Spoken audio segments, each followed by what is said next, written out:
بسم اللہ الرحمن الرحیم۔ تو ہمارا کہنا یہ ہے کہ ٹیلی فون پر ساز تو خیر حرام گناہ ہے، اس کا سننا اور سنانا دونوں گناہ ہے۔ جائز قسم کے غزلیات یا نعتیں یا اللہ کا حمد و ثنا یا حدیث کی کوئی دعا یا کوئی قیمتی شعر یا قرآن کی کوئی آیت ٹیلی فون پر آنا یا جانا، دو ہی طرح گھنٹی بجتی ہے، یا آتی ہے یا جاتی ہے، درست اور صحیح ہے۔ اور اس کے خلاف جو فتویٰ لکھا گیا ہے وہ قلت تأمل اور فقدان تفقہ کا شکار ہے۔ قلت تأمل اور فقدان فقہ کی وجہ سے ایسا کیا گیا ہے۔ ہم اس کو شاعر سمجھتے ہیں، مسلمانوں کی علیحدہ امتیاز ہے، یہ ہمارے دین کے کلمات ہیں۔ ہم کوئی بندے ماترم کا ترانہ نہیں سن سکتے، ہم سکھوں کی گیتڑے نہیں سن سکتے، نہ عیسائیوں کے متداول الفاظ، وہ یقیناً ممنوع ہے۔ مسلمانوں کا اپنا طریقہ کار ہے، جو کلمہ جس کو اچھا لگتا ہو وہ ڈال دے۔ کیا حرج ہے؟ بعض لوگ گاڑیوں پہ لگاتے ہیں، گاڑی کھلی بسم اللہ، گاڑی بند ہوئی بسم اللہ، گاڑی رک گئی بسم اللہ، تو تنگ آ جاتے ہیں۔ تو مجھے کہا کہ اب تو تنگ آ گئے۔ میں نے کہا اس لیے کہ بے موقع بسم اللہ پڑھنا غلط ہے۔ اگر آپ بیت الخلا میں کروٹ لیں بسم اللہ پھر کروٹ لیں تو غلط کیا ہے؟ بے موقع تو نہیں ہونا چاہیے، موقع ہونا چاہیے، محل ہونا چاہیے۔ جہاں کسی اور کلمے کا وقت ہو رہا ہے اور اس کی جگہ وہ کلمہ غیر موزون و مناسب ہو تو آپ اسلامی کلمہ ڈالیں، آپ کو ثواب و اجر ملے گا انشاءاللہ تعالی۔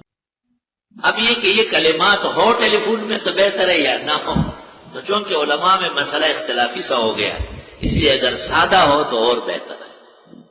میں نے تو اس کی اباحت اور جواز پر زور دیا ہے، اور انہوں نے جو ممانعت و کراہیت بتائی ہے اس کا رد کیا ہے۔ بسم اللہ الرحمن الرحیم۔ بسم اللہ کے بہت زیادہ فضائل ہیں۔ بہت سارے بزرگان دین صرف بسم اللہ کی مشقیں کرتے تھے عملیات کے اندر۔ علامہ آلوسی بغدادی نے ایک ولی کا تذکرہ کیا ہے روح المانی میں، جو بہت عجائب و غرائب دکھاتے تھے، اور جب ان سے وجہ پوچھی گئی تو انہوں نے کہا بسم اللہ کی مشق بہت کی ہے، بڑے خاص وقتوں میں اور خاص اداؤں سے بسم اللہ الرحمن الرحیم پڑھا جاتا ہے۔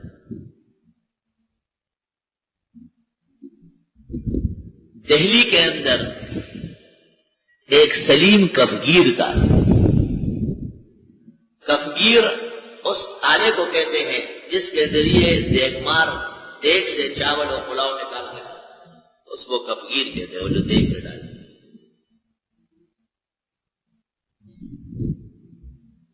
اس کے پاس ایک پنڈت آیا یا کوئی جوگی آیا ہندو مذہب کا، اور اس نے سلیم کفگیر کو کہا کہ اس دیگ میں کیا ہے؟ اس نے کہا سالن ہے، چاول بیچتا ہوں۔ کہا آپ اپنے خدا کو کہے نا کہ اس میں سے چاندی اور سونا نکالے۔ اس نے کہا وعدہ کرو کتنے لوگ مسلمان ہوں گے۔ اس نے ایک پورے قبیلے کا نام لیا، وعدہ کیا۔ سلیم کفگیر نے دیگ کے کنارے پر دعا مانگی، ہاتھ اٹھایا اور کہا یا اللہ میں نے عمر بھر آپ کا بسم اللہ بڑے ذوق و شوق سے پڑھا ہے، اور آپ نے ہر دفعہ مجھ سے نعمتوں کا وعدہ کیا ہے۔ آج اپنے دین پر آپ ان پر مہربانی فرمائیں اور اس دیگ سے سونا اور چاندی نکالیں۔ اور کفگیر ہے ہمارا، ایک بھر کے ڈالتا ہے تو چاندی نکلتی ہے، دوسرا ڈالتا ہے تو سونا نکل رہا ہے۔